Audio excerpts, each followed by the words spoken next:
Welcome to the museum. I'm Michelle Abramo, if you don't know me. And then there's several of our board members that are here this evening also. So certainly, if you have any questions, ask all of us.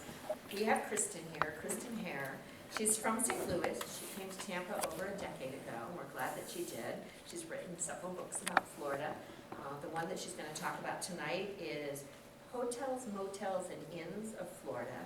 But she's also known for her 100 Things to Do in Tampa Bay Before You Die. I know it sounds kind of crazy, but there are a lot of things like bucket lists and all that before you die. And I think that you've got a third edition, correct? 3 editions, and I'm working on 100 Things to Do in Florida. In Florida. Right now. Right now. Yes. So she's got a lot of things to talk to us about. So please welcome Kristen Hare. Thank you so much. Thank you. This is a lovely turnout. I just want to say thank you for coming. I have been an author for more than a decade, and I have spoken to rooms full of 2 people. And I've spoken to rooms full of 200, and you're going to get the same level of energy from me, which I'll apologize for in advance. I've, had a lot of caffeine today, but I'm delighted that you're here, and I appreciate you spending your Wednesday evening with me, and I'm happy that the weather is nice enough that no one feels the need to hibernate, because it was that way for the last couple days. So I want you to time travel with me for a minute. It's New Year's Eve, 1925, and it is the opening night of the Vinoy. So there's a big band, there's music playing, everybody is decked out. There are porters crossing the hotel. Mr. Smith, telegram for Mr. Smith. It is a beautiful, alive picture. And it was a big show because the paint was still drying on the walls. There was no Mr. Smith. No one was actually staying in the hotel itself.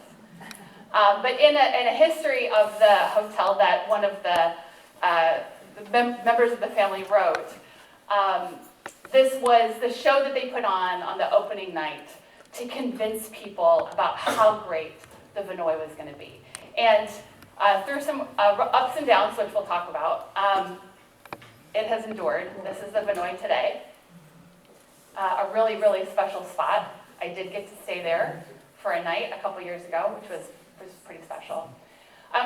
Before I dive into stuff, I want to show you a couple other before and afters of places that you might be familiar with. This is the Fenway in Dunedin. It opened in 1927. It was home to one of the area's first radio stations. It was a grand hotel until it wasn't anymore. It was abandoned for a while. It was a number of religious schools. And it is today, once again, a gorgeous hotel. Go to the rooftop, get a cocktail, watch the sunset. It is a really, really fantastic place to go. Safety Harbor Spa. There's differing numbers about when it opened. I went with 1929. There were a number of spas on the property happening at the time around the Spiritu Santo, which were the healing waters that Native people before the Spanish settlers really found to be sacred. That water still flows through Safety Harbor. You can soak in it. You will drink it if you go there. This is the spa today. Oops. One of the favorite places that I learned about was Vero Beach at the Driftwood. It opened in 1937. The man who opened it, his name was Waldo Sexton, and I think today we would call him a prototype for Weird Florida, right? And he started collecting driftwood and building what was first his family house and then became a motel and is now a sprawling compound. He was also a collector of antiques and junk, which the hotel has preserved, and they call it the Menagerie of Monstrosities. And you can see it when you go there. It includes, for some reason, a collection of bells. It made sense to Waldo. It makes sense to me. This is the Driftwood today. Cabbage Key Inn is another place I got to go visit. It was originally a place where the Calusa people lived. They built up the shell mounds. Over time, someone bought it. That someone had a lot of money, and they built themselves a little cottage, and they had life-size dollhouse money, and so they built their daughters life-size dollhouses. It eventually became an inn where people came to study Turpin, which you're seeing here. And today you can go there by boat, and you can stay in the life-size dollhouses. There are several of them.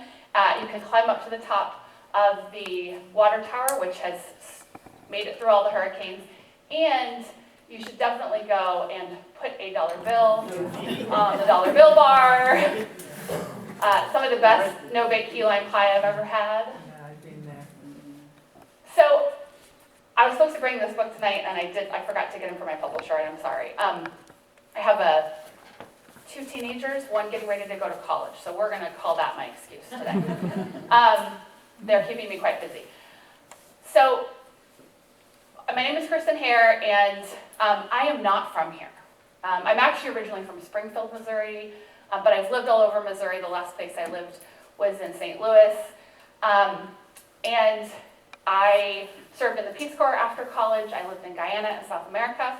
Met my husband there. He's from Guyana. We came back and spent 10 years in Missouri. And when he had the opportunity to travel with the job that he had at the time, we had two choices. And our kids were 5 and 2.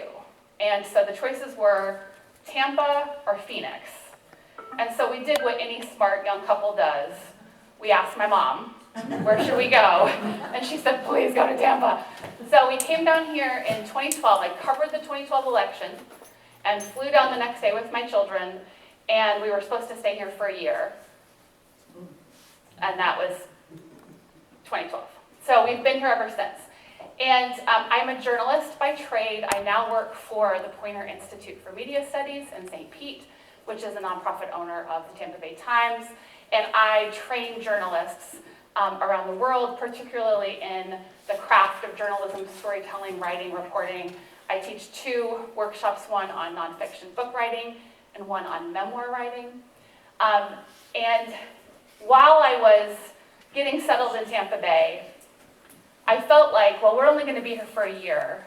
I want to see and do everything I can. And so, when you go into a gas station or a good old motel or restaurant, there's that rack of brochures. So every place we went into, I would grab as many as possible. And we had a drawer in my kitchen where my kids would run and pull something out, and we would go have an adventure. And so I was freelancing for my newsroom back in St. Louis. Wrote a story about a book called 100 Things to Do in St. Louis Before You Die. Called the publisher with a question, and he said, where in St. Louis are you? And I said, I'm actually in the Tampa Bay area. And he said, do you want to write 100 Things to Do in Tampa Bay before you die? And I was like, just like that's that easy? Just like that? He said, well, yeah, we like working with journalists, and you know the area. And I said, well, I've already got about 75 things. So give me a couple months, and I'll do it. So my first book came out in 2014, and I've written 3 editions since then. I can tell you I have learned that people come to me as the expert on things to do and adventures, and I am not. I know what I like, and I want to hear what you like, and so I'm working on 100 Things to Do in Florida right now. And through 3 editions of a book, I have dug in pretty deep to Tampa Bay and can probably tell you about some things that might surprise you that you should see and do while you're here. And my motto, and if you buy a book, the thing I'll sign it, most likely I will say, is don't let the tourists have all the fun. The thing that I learned in reporting my first book was that we live in the place where the rest of the world comes to vacation. And because of that, sometimes we discount things that we shouldn't. We don't go to places, oh, that's where the tourists go. Oh, everybody knows to go there. And in fact, some of them are really worth doing and seeing. And so we shouldn't let them have all the fun. We should get to enjoy a little bit of it too. And I realized I wasn't quite living up to my motto. When I did, I spent about 5 years writing obituaries for the Tampa Bay Times. They were obituaries about regular people. And it was work I really loved doing, and I'm sorry I don't get to do it anymore. And I wrote 2 obituaries that showed me that I was missing something that I wanted to dig into more. So this first one, does anybody know where this one on this side is? This is Paso Grill Beach. That's Mary Falkenstein, and that is outside of the motel that she and her father opened up, I want to say in the 1950s. She was known as Nanny.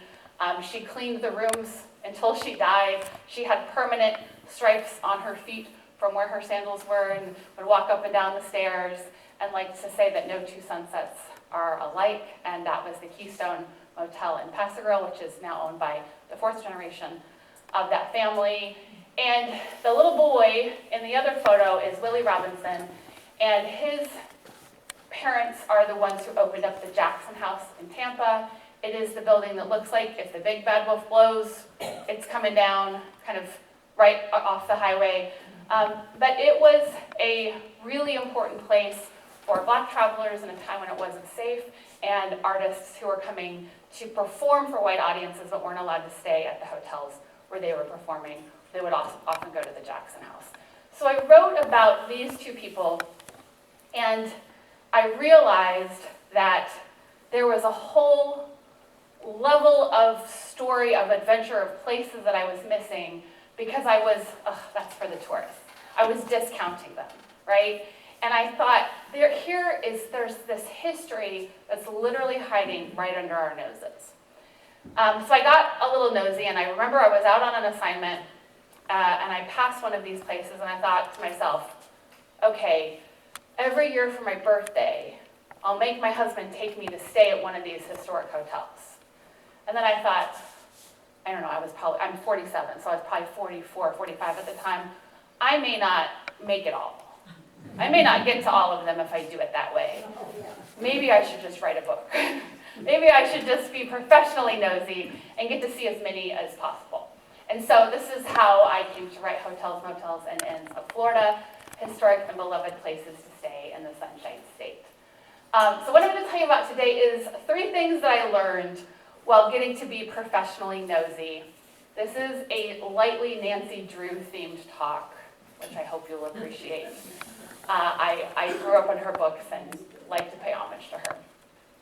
So the first thing that was really fascinating to me as I was researching was it's actually, you can learn a lot more about these places, not about where they're located, but about when they first opened.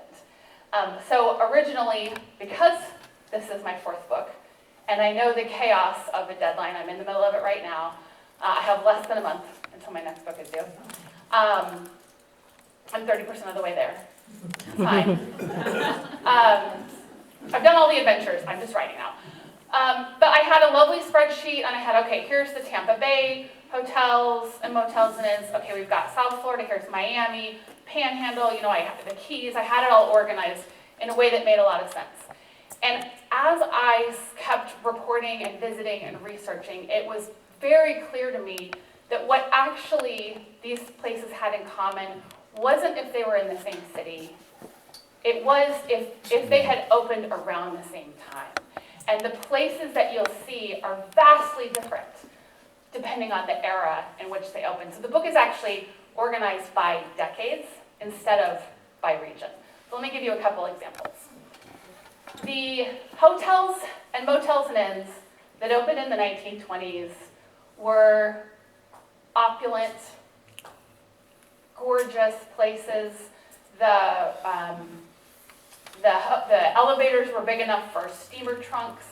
People brought their staffs, the people who could afford to stay at them. They stayed there for months. And you were coming to these places. This is Casa Marina in Key West, which was built to be a destination at the end of a railroad, which several of them were. These were people who were coming to get away from the winter, but they weren't coming to Florida for the water.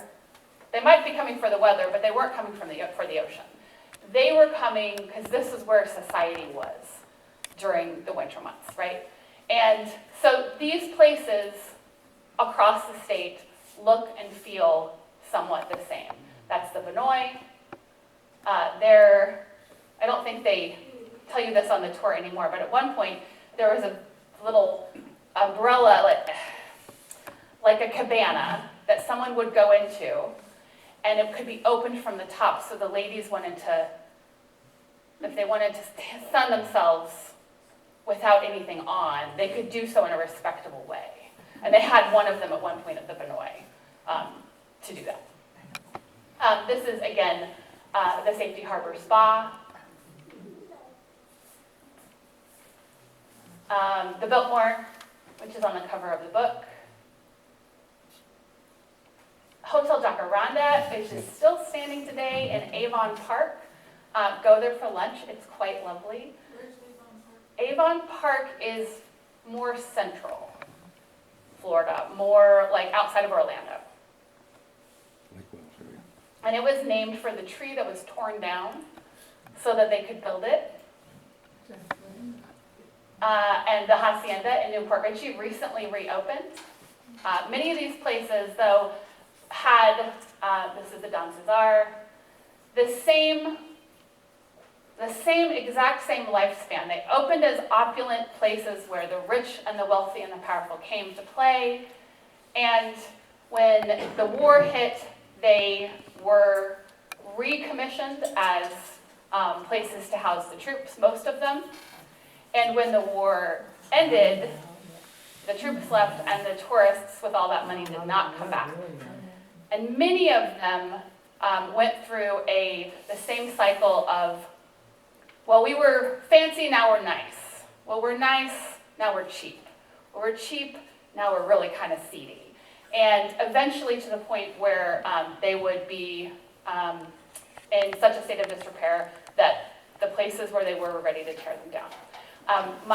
One of my friend's dads, this is someone that you guys should invite actually, is a retired FBI agent, and he just wrote a book about his career, which includes some great shenanigans with the mafia in Tampa. And he was telling me that in his training, they would go to the Vinoy and the Floridan in Tampa and rappel off of the roof because there weren't any people staying there because they were so run down. So they would do their SWAT trainings at those old hotels. One of the legends of the Vinoy is that the Grand Ballroom, which now hosts weddings that I don't think I could ever afford, people would break in and play volleyball, right? And all of these places had the same timeline, and the ones that are in my book anyway, had the exact same thing happen again, which was that members of the community stood up and said, you are not allowed to tear this place down. And they formed committees, and they protected them, and they brought them back. And each one of them has had millions and millions and millions of dollars in renovations since then. There's Hotel Jacaranda, Safety Harbor Spa.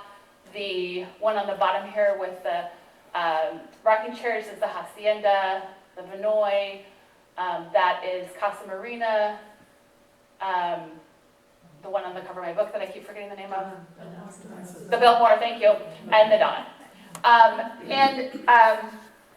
So they've had billions of dollars in renovations. I will tell you that I went into this reporting feeling like I was kind of mad at the Marriotts and the Hiltons and the big, not really mad, but they own a lot of these. And I left 2 years of reporting feeling really grateful that there is a business, that they recognize that there is a business and a group of customers who want to stay at historic hotels, and that they should take really good care of them and focus on the history and revive them in a way that makes them valuable again.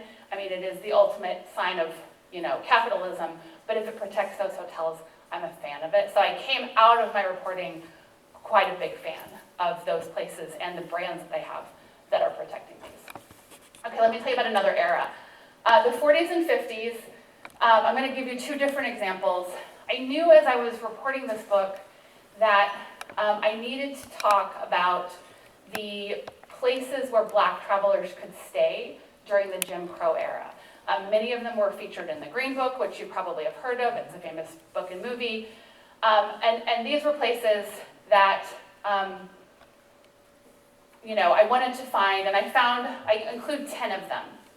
And what's so interesting about all of them is they're full of stories of joy, of entrepreneurs who came and made money, and of our Black neighbors who did really cool things in a time when nobody was looking for it. They were doing it and building really fantastic businesses and communities.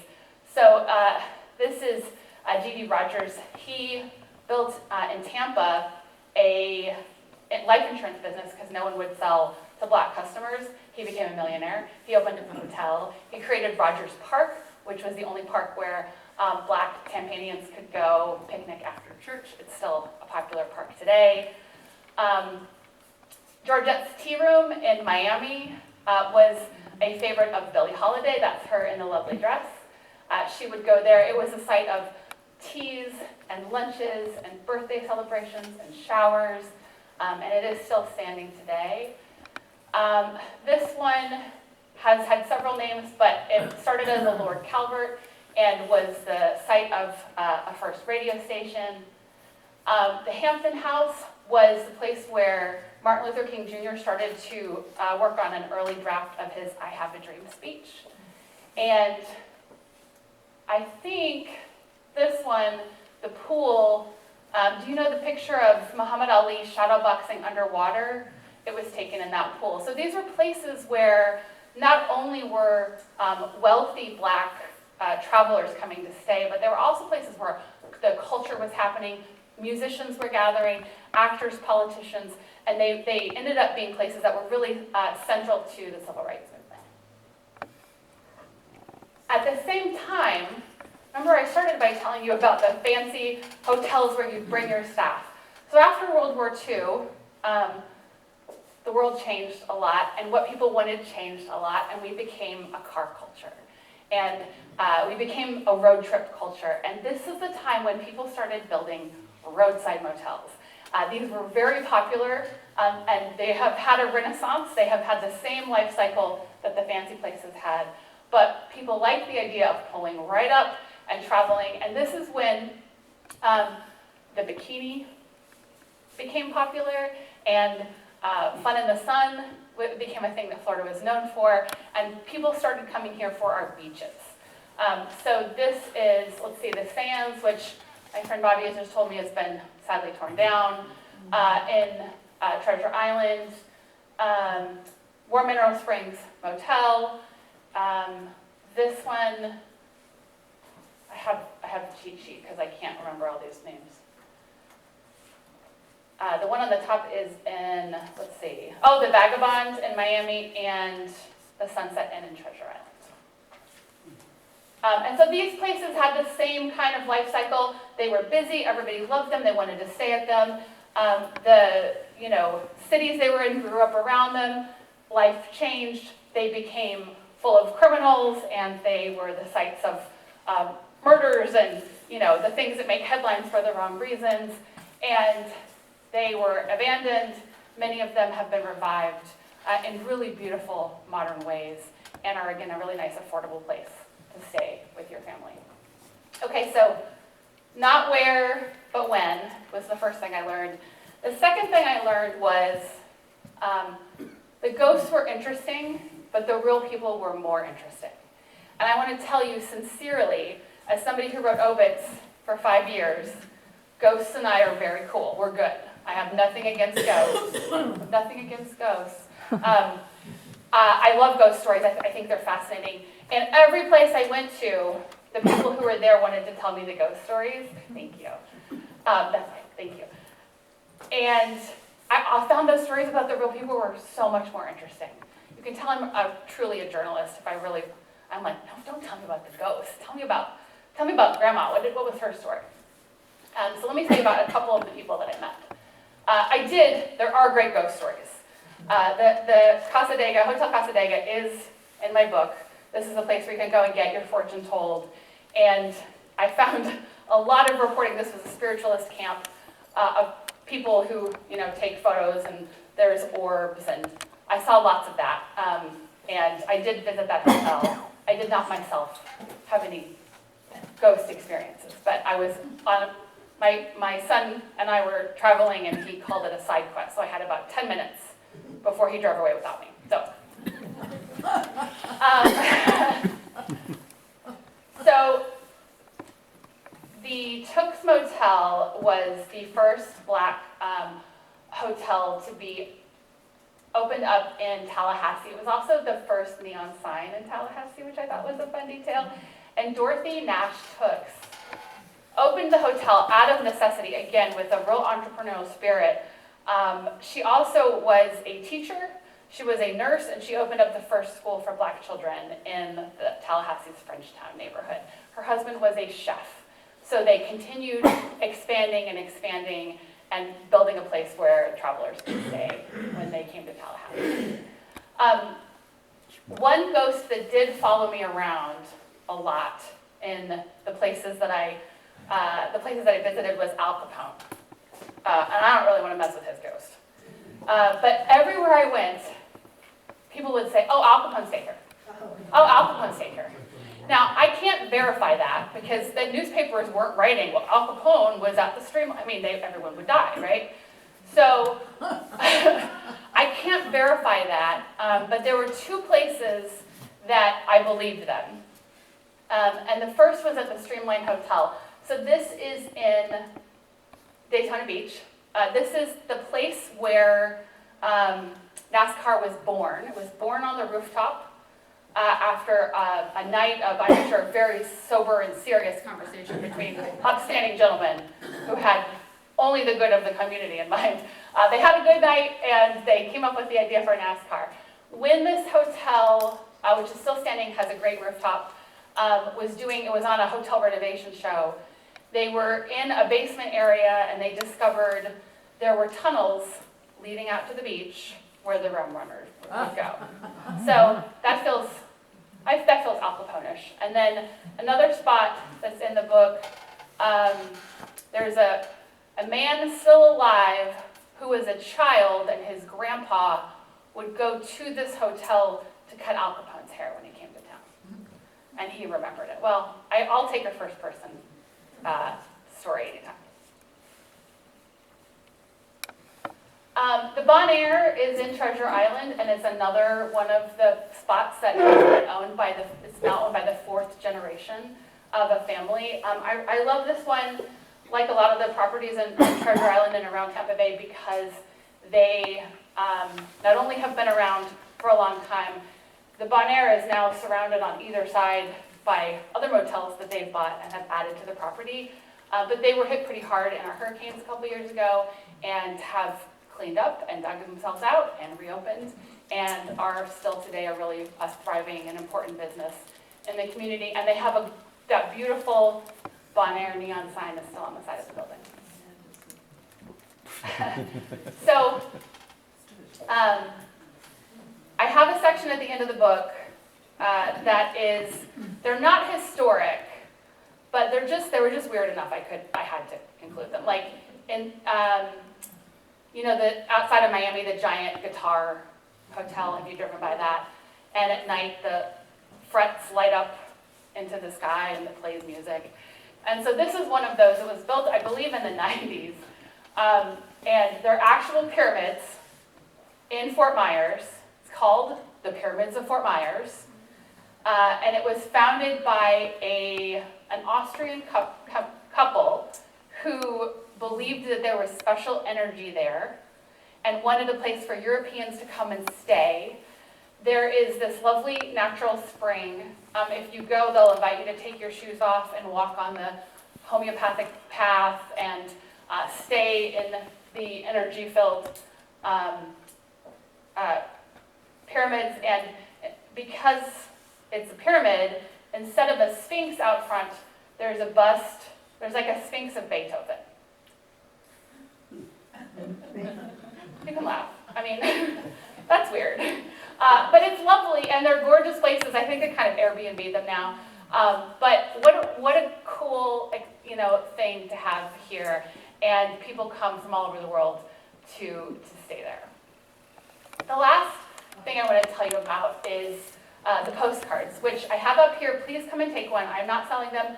I found these old postcards in the public domain and made some of my own. I wanted my book to be interactive, and so I tell people if they want to email me at oldfloridahotels@gmail.com, I'll send you a postcard. I've got one sitting on my kitchen table right now that needs to go out. As I was researching this, I kept being drawn to the postcards I was finding. I'm definitely the kind of person who will buy a postcard on a vacation, but also go into a junk store and look at other people's little postcards. I think they're lovely and wonderful. And once I found this treasure trove in the public domain, they're in a couple places. There's one library in Boston, and then there's one here in the state of Florida run by the state.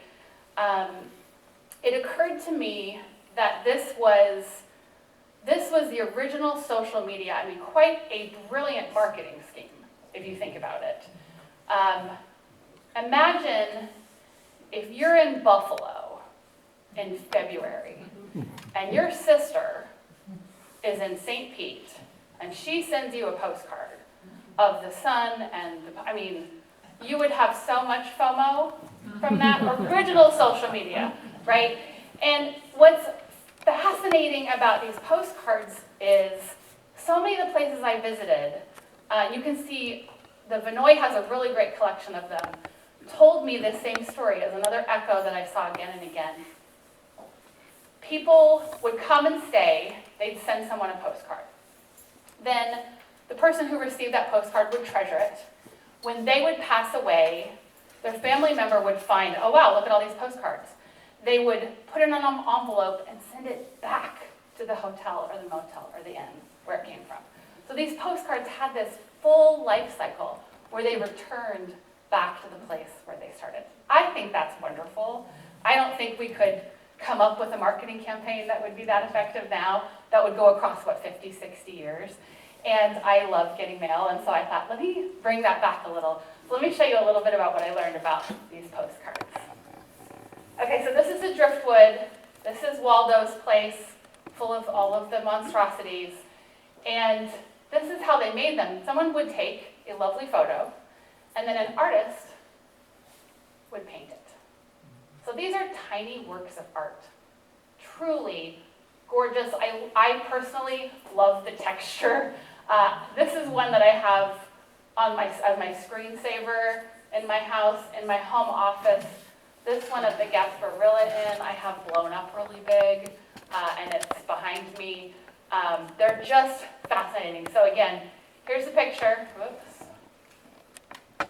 There's a picture. There's a postcard. The only difference I've been able to find is there are some windows that are closed, that were open. Isn't that cool?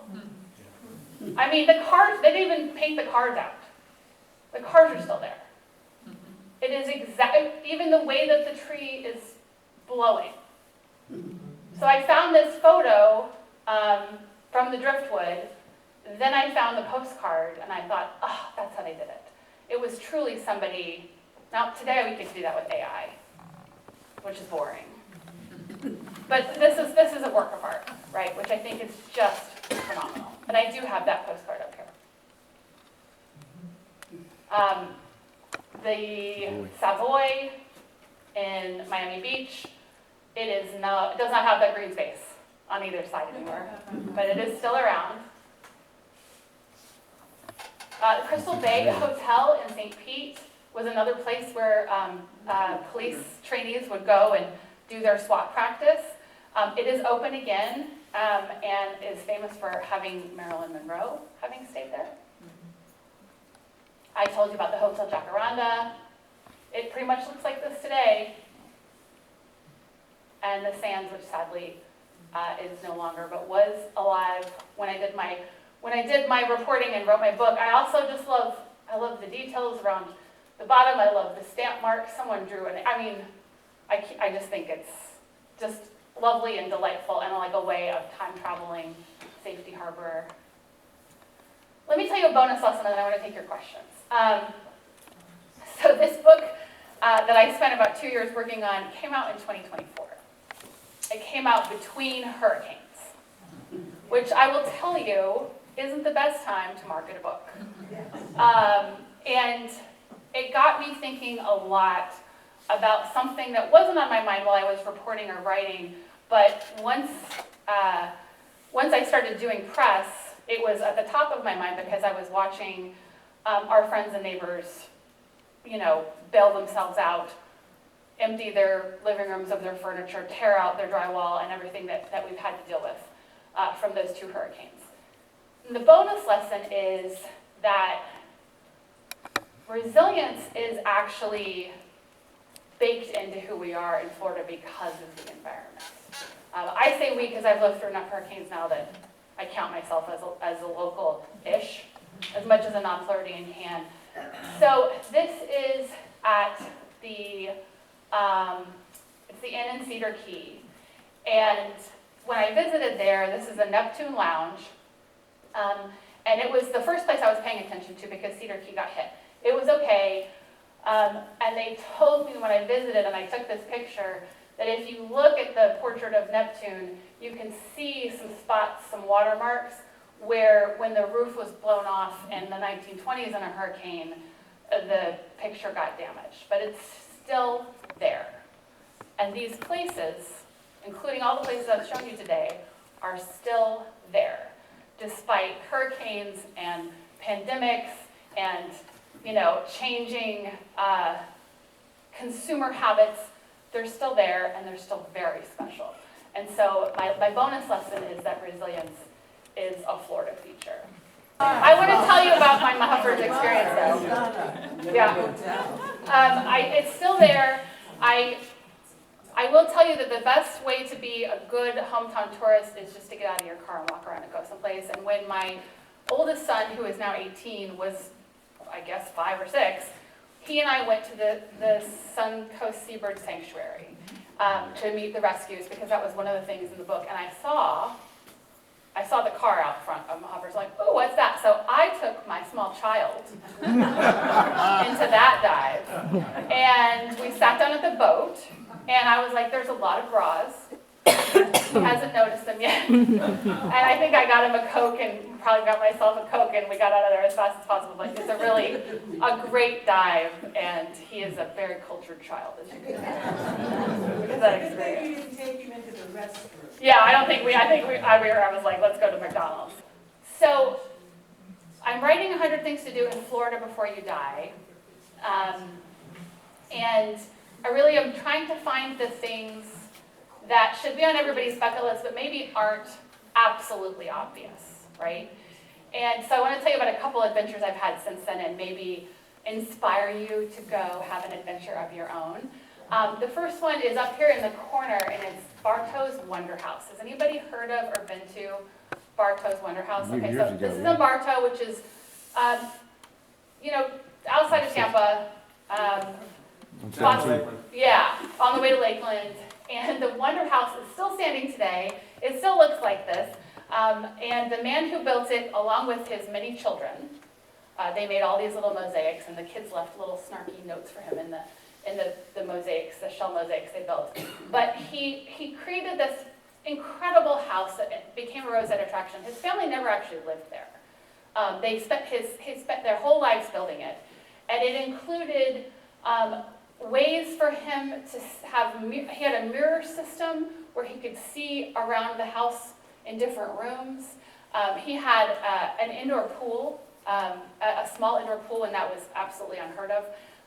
And it is now a place where you can go and pay the couple who lives there. They'll take you on a little history tour. There is a basement. There's a spring under the house, and it's wonderful and weird. And I think they called it the singing house because the way he built it, he had holes to let the air flow through, and when the wind blows through, the whole house kind of whistles. So that's a really neat thing that you should go and do. I think the tour was $15, and it was a delightful thing. So I said I don't want to be obvious, but I do want to talk about the things that are here. And so a couple years ago, maybe a year ago, 2 of my friends and I went up to Disney. We did not go to Disney. We did not pay for Disney. We went on a Disney hotel resort bar hop. Right? So think about it. You park at the TCC, right where you park, and then you get on the monorail and you go to the Contemporary. You have a drink. And then you get on the ferry and you go to the Floridian. You can have a drink there. And then you get on the speedboat, or you can take the monorail again to the Grand Floridian. You go to the Belle-themed bar and have, anyway, it was a really fun thing to do. And if you like the holidays, there's no place like Disney hotels at the holidays, and you don't have to stay there. You don't have to pay $1,000 a night to see the decorations. And you can hop from place to place and enjoy it. It's a really cool thing to do that I think most people would never think of. Yeah, I did that at Christmas time, and we got to see all the gingerbread houses. they're just amazing, aren't they? We were there over Christmas, and it was something. It was something. It's so much better than the beach trolley bar hopping. I mean, I never met a bar hop I didn't like, but this one is at Disney, and it's quite delightful. One more, obviously I'm going to talk about WikiWatchy. This is not WikiWatchy. This is one of the hotels in the book, in fact, in Fort Lauderdale, and it was the Yankee Clipper, and it is now B Ocean, and it is right on the ocean. My mom and I went and stayed, and from the time it was open, I have the newspaper clipping with this story. The lower level is built into the pool, and there are windows. And they did, from the beginning when they first opened, they did mermaid shows. And so you can go there now and have brunch with mermaids. And it's a thing they do. I think they do it all weekend. We did a Sunday brunch with bottomless mimosas. And the mermaids were just in the pool, and they would swim down and do a little show for us. And WikiWatchy it was not. But WikiWatchy does not serve mimosas. So it was pretty delightful. No, it's not. It's called B Ocean, and it is, in Fort Lauderdale. I so appreciate you coming out. You have been absolutely delightful. They